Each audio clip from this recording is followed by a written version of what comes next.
Assalamualaikum warahmatullahi wabarakatuh. Perkenalkan, nama saya Ayun Arfianti, dosen Fakultas Farmasi Universitas Indonesia, khususnya Laboratorium Farmaseutika dan Teknologi Farmasi. Video ini dibuat dalam rangka edukasi terkait keamanan kosmetik di Indonesia. Pada video kali ini, saya akan menjelaskan mulai dari definisi kosmetika hingga bagaimana kita mengakses keamanan kosmetika di Indonesia. Yuk kita mulai.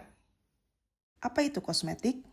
Definisi kosmetik menurut Peraturan Badan POM Nomor 25 Tahun 2025, yaitu kosmetik adalah bahan atau sediaan yang dimaksudkan untuk digunakan pada bagian luar tubuh manusia seperti epidermis, rambut, kuku, bibir, dan organ genital bagian luar atau gigi dan membran mukosa mulut, terutama untuk membersihkan, mewangikan, mengubah penampilan dan atau memperbaiki bau badan atau melindungi atau memelihara tubuh pada kondisi baik. Bahan kosmetik didefinisikan sebagai bahan atau campuran bahan yang berasal dari alam dan atau sintetik yang merupakan komponen kosmetik termasuk bahan pewarna, bahan pengawet, dan bahan tabis surya. Istilah lain menurut Peraturan Badan POM Nomor 21 Tahun 2022 adalah notifikasi kosmetika, kosmetika dalam negeri, kosmetika impor, kosmetika kontrak, cara pembuatan kosmetika yang baik atau CPKB, dokumen informasi produk atau DIP, pelaku usaha, dan Badan Pengawas Obat dan Makanan atau BPOM sendiri. Bagaimana regulasi kosmetika di Indonesia? Dulu, istilahnya adalah registrasi untuk pendaftaran kosmetik di Indonesia. Sekarang, sejak 1 Januari 2011, diubah menjadi notifikasi yang merupakan hasil harmonisasi ASEAN. Proses notifikasi berlangsung 14 hari kerja dan berlaku 3 tahun serta dapat diperpanjang. Persyaratan teknis kosmetika menurut Peraturan Badan POM Nomor 21 Tahun 2022 yaitu aspek keamanan, kemanfaatan, mutu, serta penandaan dan klaim. Bagaimana peran Badan POM dalam keamanan kosmetika? Yaitu Badan POM melakukan 2 tahap melalui pengawasan pre-market melalui notifikasi dan pengeluaran izin CPKB, kemudian post-market yaitu merupakan inspeksi kepada pelaku usaha, pengawasan produk, sampling, pengawasan label promosi dan iklan, serta monitoring efek samping dari kosmetik. Bagaimana cara asesmen keamanan kosmetik di Indonesia? Sebelumnya, kita harus paham dulu terkait perbedaan dari hazard atau bahaya dengan risk atau resiko. Coba dilihat dalam gambar ini, ada 2 singa, yaitu singa yang garang dan singa yang suka bercanda.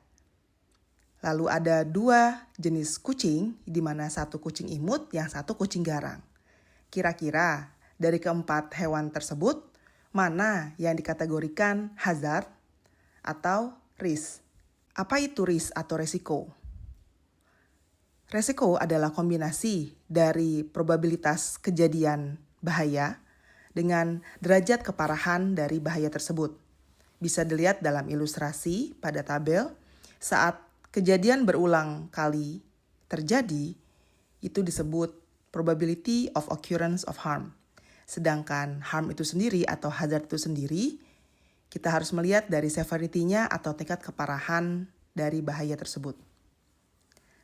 Setelah kita mengetahui dasar definisi dari resiko, maka nanti kita akan bisa kembali menjawab pertanyaan sebelumnya terkait gambar hewan tersebut. Jadi, semua hewan di sini adalah merupakan bahaya atau hazard, dan resiko dari masing-masing hewan sini tergantung dari konteks ataupun kejadian, probabilitas dari kejadiannya, dan juga derajat keparahan atau severity dari hazard tersebut. Misalnya, kalau kucing sama singa, sekali kita diterkam, derajat keparahannya pastinya singa daripada kucing. Tapi kemungkinan kita bertemu kucing lebih tinggi daripada kita bertemu singa. Kenapa proses asesmen keamanan ini jadi penting? Karena ternyata masuk dalam aturan Badan POM, terutama bagian DIP atau Dokumen Informasi Produk, menurut Peraturan Badan POM nomor 17 tahun 2023 tentang pedoman dokumen informasi produk kosmetik, DIP ini dibagi menjadi 4 bagian.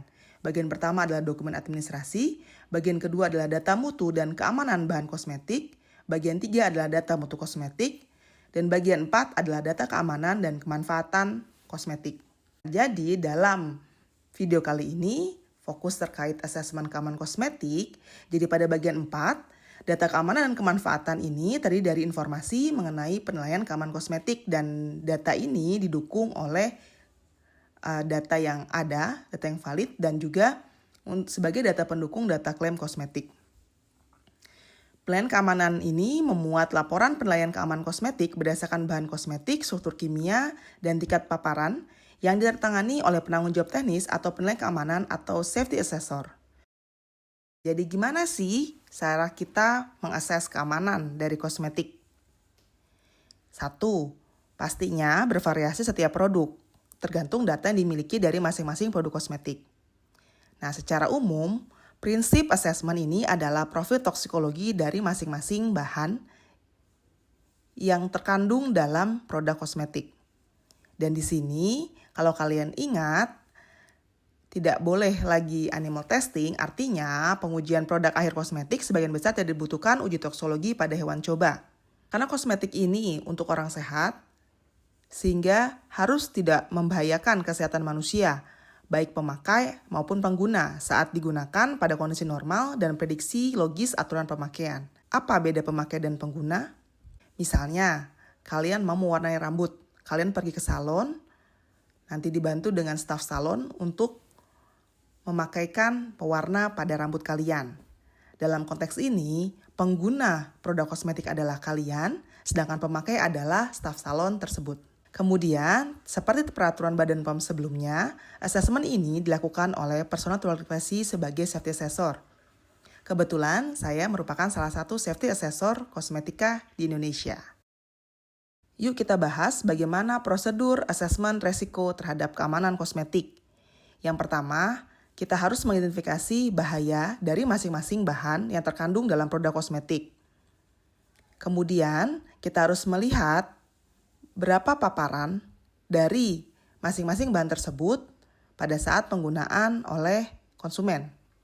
Kemudian, kita melihat lagi bagaimana hubungan antara dosis dan respon terkait dengan bahan-bahan yang terkandung dalam produk kosmetik tersebut. Terakhir, kita mengkategorisasi resiko yang dimiliki dari masing-masing bahan terhadap produk kosmetik secara keseluruhan. Bagaimana cara kita menghitung keamanan kosmetik? Pertama, kita harus menghitung SED atau Systemic Exposure Dose, di mana perhitungan ini tergantung jenis sediaan dan bahan kosmetik serta paparannya terhadap tubuh manusia. Kemudian, kita menghitung margin of safety atau MOS, di mana perhitungannya adalah data toksikologi dari suatu bahan dibagi SED yang sudah kita hitung sebelumnya. Nilai MOS dianggap aman jika di atas nilai 100. Berikut referensi yang saya gunakan. Demikianlah video dibuat. Semoga dapat memberikan gambaran bagaimana asesmen kosmetik di Indonesia. Sampai bertemu di video edukasi selanjutnya.